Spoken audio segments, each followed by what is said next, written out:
मलिक अहमद खान साहब, अब एक मेरा सवाल ज़रा मुख्तलिफ है कि आपकी और साद रफ़ीक साहब की और एहसन इकबाल साहब की और भी हमारे जो कुछ जानने वाले वुज़रा हैं, उनकी राय में काफ़ी यकसानियत पाई जाती है।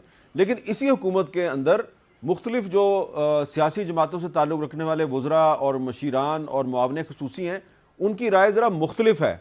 उसमें आपकी पार्टी के लोग भी शामिल हैं।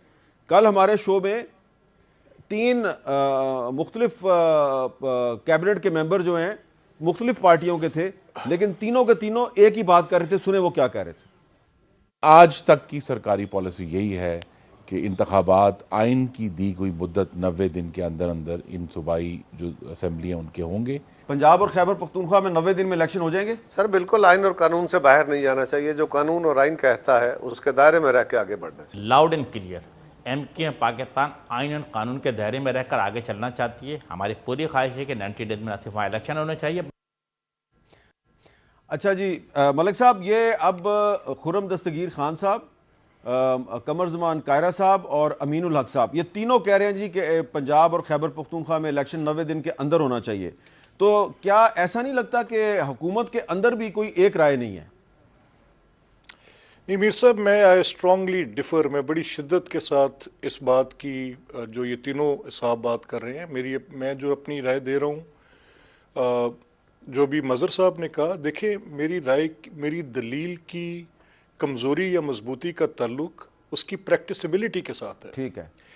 मुझे सिर्फ ये बात समझने में दिक्कत है और मैं इस बात पे बार बार इसरार कर रहा हूँ कि जब हम बाई इलेक्शंस की बात करते हैं, बाई इलेक्शंस में हुकूमतों का केयर टेकर होने का आइन में कहीं नहीं लिखा। गवर्नमेंट्स की वो जो गवर्नमेंट फंक्शनैलिटी होती है उन कॉन्स्टिट्यूंसीज की हद तक, उसको रोकने का इख्तियार सुप्रीम चीफ इलेक्शन कमिश्नर के पास होता है। बट ये नहीं होता कि वो पूरी की पूरी गवर्नमेंट की अमलदारी ख़त्म कर देंगे।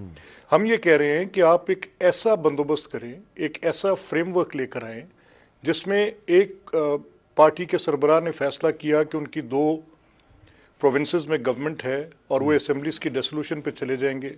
अब वो अपनी टर्म बाकियों पे डिक्टेट नहीं कर सकते। उनके पास वफाक में बिल्कुल अक्सरियत नहीं है और उनके मुताबिक इंतखाबात को करवाने के लिए उनकी मर्जी के मुताबिक हम उसको भी डिसॉल्व करके अर्ली इलेक्शंस पे चले जाएं। हाँ, अगर कोई मुआहदा तय पा जाता है, कोई ऐसी बातचीत हो जाती है और ये कोशिश की जाती है कि फर्दर इंटेंगलमेंट ना हो, कोई ऐसी कॉन्स्टिट्यूशनल ब्रेकडाउन ना आ जाए और उसके ऊपर कोई हमें बातचीत करके सियासी जमातों को रास्ता निकालना है। किसी अदालत के पास इंतखाबात के मुतल्लिक आइन में तशरीह ज़रूर कर सकते हैं कि कहाँ पर क्या बात है, लेकिन ये इलेक्शंस का मामला है, ये पॉलिटिकल पार्टीज़ के दरमियान है। ठीक है। अगर ये तय कर लिया जाए कि आप देखिए, मेरा ये जो सवाल है, अब मुझे इसका जवाब अभी तक किसी तहरीक इंसाफ के बड़े दोस्तों से हमारी बात हुई, हमने उनसे कहा कि आप ये बताएं कि ये बेसिक पहले एक फ्रेमवर्क तय करें ना। आप ये बताएं कि 2 सूबों में इंतखाबात पर हम चले जाते हैं। अब फेडरल गवर्नमेंट का पाक PWD, फेडरल गवर्नमेंट का वापडा, फेडरल गवर्नमेंट का सुई नदरन, उनकी सारी डेवलपमेंट स्कीम्स, उनका PSDP, ये सब कुछ अपनी फुल फोर्स के साथ इधर वहाँ रहेगा और अगर नहीं रहेगा तो उसको कौन सस्पेंड करेगा? और जब ये चल रहा होगा तो उन इंतखाबात को तस्लीम कौन करेगा? ये कैसे मुमकिन है? अच्छा, फिर आप ये इसको, मैंने जैसे बार बार कहा, अब ये बात कहना, ये जो आइन के अंदर आर्टिकल्स होते हैं, इनकी अपनी नेचर होती है, कुछ कॉन्सिक्वेंशियल होते हैं। जैसे अभी जब चीफ मिनिस्टर ने एक एडवाइस दी और उस एडवाइस के नतीजे में गवर्नर को उस पर एक्ट करना था, उन्होंने नहीं किया, तो 48 घंटे में उसका कॉन्सिक्वेंस सामने आया। उसने कहा कि वो 48 घंटे में असेंबली खुद ब खुद टूट जाएगी। ठीक है। यहाँ पर आइन ये कह रहा है कि 90 रोज में इंतखाब कराएं। ये डायरेक्टिव नेचर का है, वो कॉन्सिक्वेंशियल नेचर का था। डायरेक्टिव नेचर में कह रहा है कि आप इंतखाब कराएं 90 रोज के अंदर, लेकिन अगर 90 रोज में नहीं होते तो आइन सजेस्ट नहीं कर रहा कि फिर क्या होगा। अच्छा, ये बड़ी अहम बात की तो असद उमर आ गए, ये बात असद उमर आ गए जी, असद उमर आ गए, सुन लेना जी, असद उमर मीर साहब आ गए और उन्होंने कहा कि इस पर आर्टिकल 6 लगता है। हाँ। मैंने कहा नहीं भाई, आर्टिकल 6 मुझ पर ऐसे नहीं लगता। हाँ।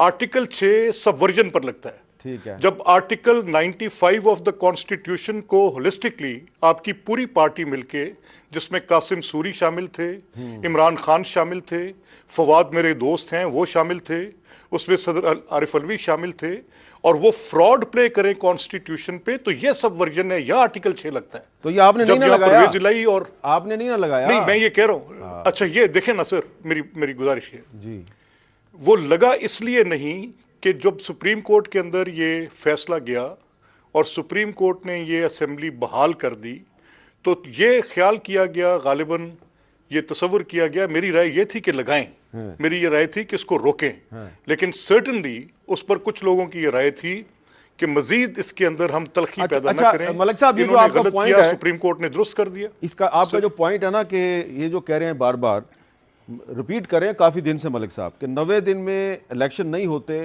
तो आइन इस पे खामोश है, इसका क्या जवाब? देखें, जो उन्होंने मिसाल पेश की है कि एडवाइस जब चीफ मिनिस्टर या प्राइम मिनिस्टर की आती है तो गवर्नर हो या प्रेसिडेंट हो कि वो पाबंद है 48 आवर्स के अंदर उस असम्बली को डिज़ोल्व कर दे, अगर नहीं करेगा तो ऑटोमेटिकली असम्बली डिज़ोल्व हो जाएगी, ये बात है।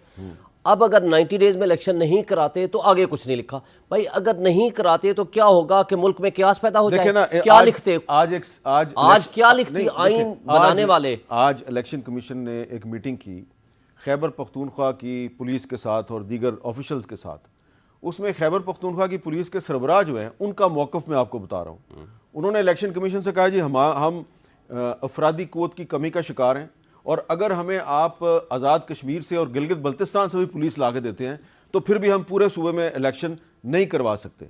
ये उनका मौक़िफ़ है पुलिस का।